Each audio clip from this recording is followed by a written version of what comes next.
જય શ્રી કૃષ્ણ પ્રિય દર્શક મિત્રો, મારી આ યુટ્યુબ ચેનલ શ્રી હરિભક્તિ રસમાં તમારા બધાનું હાર્દિક સ્વાગત છે। આજના વિડીયોમાં આપણે કાર્તિક પૂર્ણિમાનું શ્રવણ કરીશું। કાર્તિક પૂર્ણિમાના દિવસે પૂજા વિધિ શું છે, આ દિવસે શું કરવું જોઈએ, શું ન કરવું જોઈએ, આ દિવસનું મહત્ત્વ શું છે અને આ દિવસે કયા દેવતાઓની પૂજા કરવી જોઈએ, આ દિવસની કથા શું છે, આ બધું જ આપણે આજના વિડીયોમાં શ્રવણ કરવાના છે। તો ભક્તો, મારી વિનંતી છે કે વિડીયો અંત સુધી જોતા રહેજો। આ વિડીયો શ્રવણ કરવાથી, કથા શ્રવણ કરવાથી તમને અનેક ગણું પુણ્ય મળશે અને જો તમે વ્રત ના કર્યું હોય તો પણ ફક્ત કથા સાંભળશો તો પણ તમે પુણ્યના ભાગીદાર થશો। હિન્દુ ધર્મમાં કાર્તિક માસનું ખૂબ જ મહત્ત્વ હોય છે। દર વર્ષે આ તહેવાર ખૂબ જ ભક્તિ અને ઉત્સાહ સાથે ઉજવવામાં આવે છે। આ દિવસે પવિત્ર નદીઓમાં સ્નાન કરવું અને દીવાનું દાન કરવું વિશેષ ફળદાયી માનવામાં આવે છે।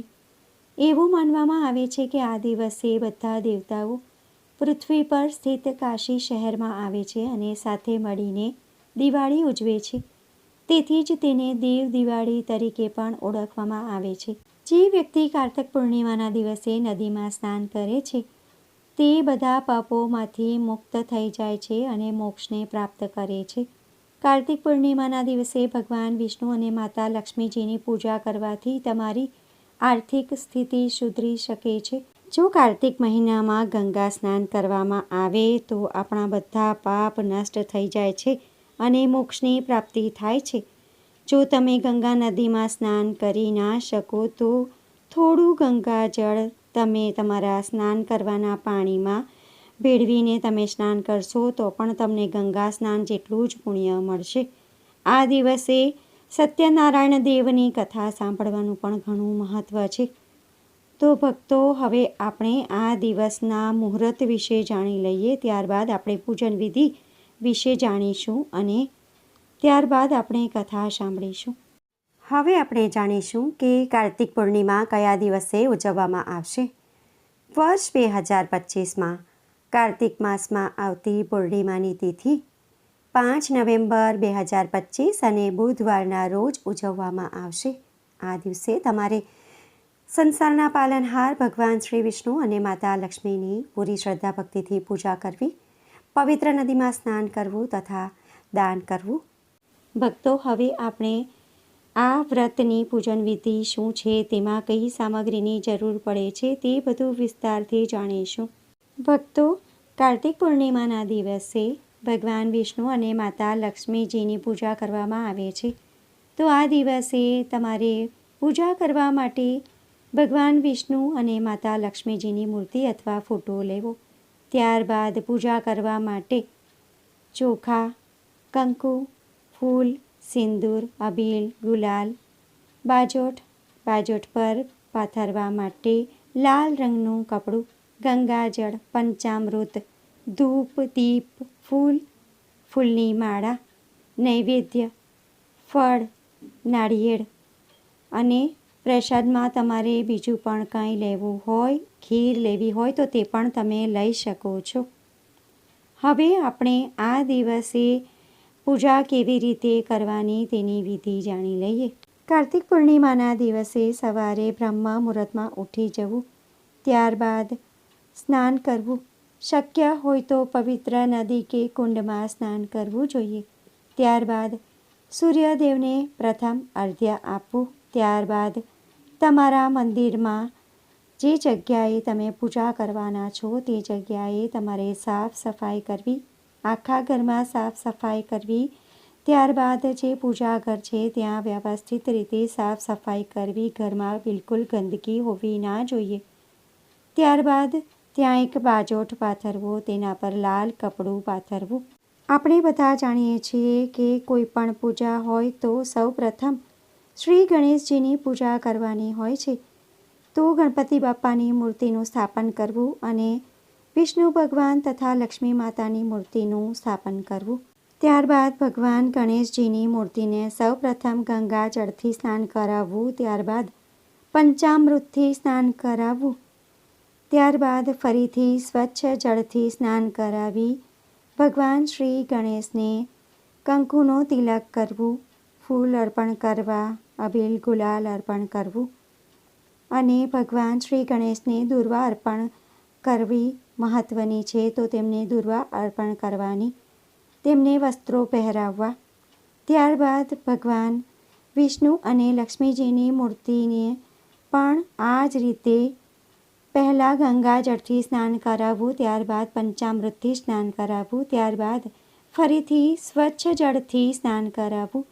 ત્યારબાદ ભગવાન વિષ્ણુ અને લક્ષ્મી માતાને કંકુથી તિલક કરવો, ચોખા અર્પણ કરવા, અબીલ ગુલાલ સિંદૂર અર્પણ કરવું, ફૂલ અર્પણ કરવા, વસ્ત્રો પહેરાવવા અને ત્યારબાદ એમને ફૂલોની માળા પહેરાવવી. ભગવાન શ્રી ગણેશને પણ ફૂલની માળા પહેરાવવી. પાન પર સોપારી મૂકીને ભગવાન વિષ્ણુ અને માતા લક્ષ્મીજીને અર્પણ કરવું. પૂજામાં દક્ષિણા મૂકવી. ત્યારબાદ ભગવાન શ્રી ગણેશની આરતી કરવી તથા વિષ્ણુ ભગવાન અને માતા લક્ષ્મીની પણ આરતી કરવી. ભોગમાં તમે લાડુ શ્રી ગણેશ માટે અને ફળ, મીઠાઈ, નાળિયેર કંઈ પણ વસ્તુ તમે પ્રસાદમાં મૂકી શકો છો. સાકર પણ મૂકી શકો છો. ભોગ લગાવ્યા બાદ થાળ ગાવાનો અને ત્યારબાદ મંત્રોના જાપ ઉચ્ચારણ કરવાના. ભગવાન શ્રી ગણેશના 108 નામનો જપ કરવો. ભગવાન શ્રી ગણેશનો સ્તોત્ર અને તેમના મંત્રનો જાપ કરવો. ત્યારબાદ શ્રી વિષ્ણુ સહસ્ત્રનો પાઠ કરવો. ભગવાન શ્રી વિષ્ણુના અને માતા લક્ષ્મીના પણ 108 નામ તમારે જપ કરવા. શ્રી સુક્તમનો પાઠ કરવો.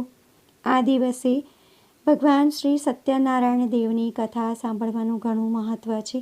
તો આ દિવસે તમારે સત્યનારાયણ દેવની કથા ખાસ સાંભળવાની.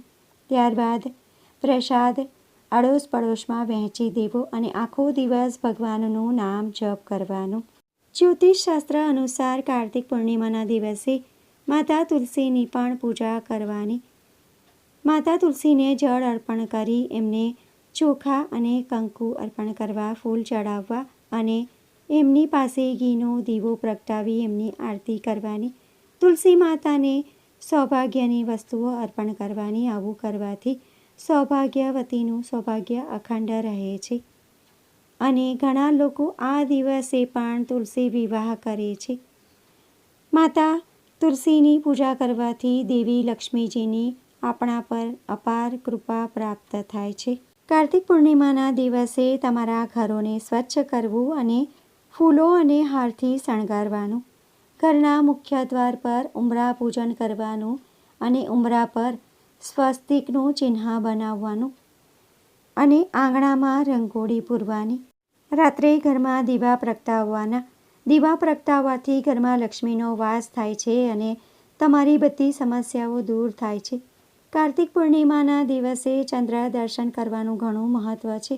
તો આ દિવસે ચંદ્ર દર્શન કરીને ચંદ્રદેવને પાણી અર્પણ કરીને એટલે કે અર્ધ્ય આપીને ઉપવાસ તોડવો અને ત્યારબાદ ભોજન કરવું જોઈએ. કાર્તિક પૂર્ણિમાના દિવસે આપણા ઘરમાં સત્યનારાયણ દેવની પૂજા કથા કરવાથી ઘરમાં શુદ્ધિ થાય છે અને આપણા ઘરમાંથી નકારાત્મક ઉર્જા દૂર થાય છે. ઘરમાં સુખ સમૃદ્ધિ આવે છે અને ધનની પ્રાપ્તિ થાય છે. ઘરની દશા સુધરે છે અને આર્થિક સ્થિતિ મજબૂત બને છે. મા લક્ષ્મી સદા આપણા પર પ્રસન્ન રહે છે અને આપણી તરક્કી થાય છે. કાર્તિક પૂર્ણિમાના દિવસે નદીમાં સ્નાન કરવાનું, દાન કરવાનું, હવન યજ્ઞ કરવાનું ખાસ મહત્ત્વ છે. નદીમાં સ્નાન અને દાન કરવાથી, હવન યજ્ઞ કરવાથી મનોવાંછિત ફળ મળે છે. કાર્તિક પૂર્ણિમાના દિવસે ગંગા અને અન્ય પવિત્ર નદીઓમાં સ્નાન કરવું શુભ માનવામાં આવે છે, જેને કાર્તિક સ્નાન કહેવામાં આવે છે. ગંગા નદી અથવા બીજી કોઈ પણ પવિત્ર નદીમાં સ્નાન કરવાથી શરીરના રોગો પણ દૂર થાય છે. કાર્તિક પૂર્ણિમાના દિવસે દીપદાન કરવું ખૂબ જ મહત્ત્વનું છે. જો કોઈ વ્યક્તિ આ દિવસે ગંગામાં સ્નાન કર્યા પછી ગંગા નદીમાં દીવો દાન કરે છે તો તેને 10 યજ્ઞોનું ફળ મળે છે. બધા પાપોમાંથી મુક્તિ મળે છે અને અંતે મોક્ષની પ્રાપ્તિ થાય છે. જો આ દિવસે તમે યમુના નદી પર સ્નાન કરો છો અને આ દિવસે રાધા કૃષ્ણની પૂજા કરો છો અને યમુના નદીમાં દીવાનું દાન કરો છો તો પણ તમને અનેક ગણું પુણ્ય પ્રાપ્ત થાય છે. કાર્તિક પૂર્ણિમાના દિવસે શિવ, સંભૂતિ, સંતતિ, પ્રીતિ, અનસૂયા અને ક્ષમાની પૂજા કરવી જોઈએ. આ દિવસે ગાય, હાથી, ઘોડો, રથ અને ઘી વગેરેનું દાન કરવાથી ધનની વૃદ્ધિ થાય છે. આ દિવસે ઘેટાનું દાન કરવાથી તમામ પ્રકારના ગ્રહ દોષ દૂર થાય છે અને જીવનની બધી પરેશાનીઓમાંથી મુક્તિ મળે છે. એવું માનવામાં આવે છે કે કાર્તક પૂર્ણિમાના દિવસે પૂજા કરવાથી અને વ્રત રાખવાથી તથા બળદનું દાન કરવાથી શિવ ભગવાનની કૃપા પ્રાપ્ત થાય છે અને શિવલોકમાં પદ પ્રાપ્ત થાય છે. કાર્તક પૂર્ણિમાના ઉપવાસ કરનાર વ્યક્તિએ, વ્રત કરનાર વ્યક્તિએ જરૂરિયાતમંદોને ભોજન અને વસ્ત્ર દાન કરવું જોઈએ. તેનાથી અનેક ગણું પુણ્ય પ્રાપ્ત થાય છે તથા ભગવાન વિષ્ણુની કૃપા પ્રાપ્ત થાય છે. ઘરમાં મા લક્ષ્મીનો નિવાસ થાય છે, ધનની પ્રાપ્તિ થાય છે તથા બધી મનોકામનાઓ પૂર્ણ થાય છે. જીવન મરણના ચક્રમાંથી મુક્તિ મળે છે. પુનર્જન્મનું દુઃખ નાશ પામે છે. આ દિવસે કરવામાં આવેલા પરોપકાર કાર્યો વિશેષ ફળદાયી નીવડે છે. કાર્તક પૂર્ણિમાના દિવસે ઘરમાં ધૂપ અને દીવા પ્રગટાવવાથી ઘરનું વાતાવરણ શાંતિપૂર્વક બને છે અને પવિત્ર બને છે. ભક્તો, આપણે જાણ્યું કે આજના શુભ દિવસે શું કરવું જોઈએ. હવે આપણે જાણીશું કે આજના દિવસે તમારે શું ના કરવું જોઈએ. આ દિવસે તમારે તામસિક ભોજન જેમ કે ડુંગળી, લસણ આદિનું સેવન ના કરવું જોઈએ. કાર્તિક પૂર્ણિમાના દિવસે કોઈ પણ જાતનું માંસાહારી ભોજન કે નશીલા પદાર્થનું સેવન ના કરવું જોઈએ. આ દિવસે અસત્ય ન બોલવું તથા જુગાર જેવી ખરાબ વસ્તુ ના રમવી જોઈએ. આ દિવસે બીજાના ઘરે ભોજન ના કરવું, તેના કરતાં પોતાના ઘરે જાતે ભોજન બનાવીને ભોજન ગ્રહણ કરવું જોઈએ. કોઈને અપશબ્દ કે કઠોર વચન ના બોલવા જોઈએ અને બીજાના પ્રતિ પ્રેમ ભાવ રાખવો જોઈએ. આ દિવસે કોઈ પણ જાતના અન્નનો બગાડ ન કરવો જોઈએ તથા કોઈ હિંસા ન કરવી જોઈએ.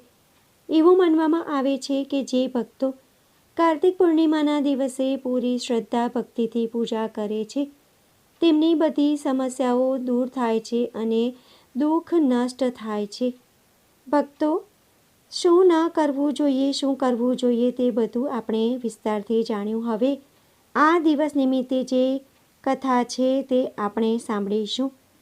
તો મારી તમને વિનંતી છે કે પૂર્ણ કથા સાંભળજો. કથા સાંભળવાથી ફળ પૂરું મળે છે.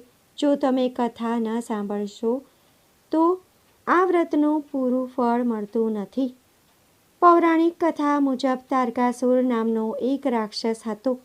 તેમના 3 પુત્ર હતા, તારકક્ષ, કમલાક્ષ અને વિદ્યુન્માલી.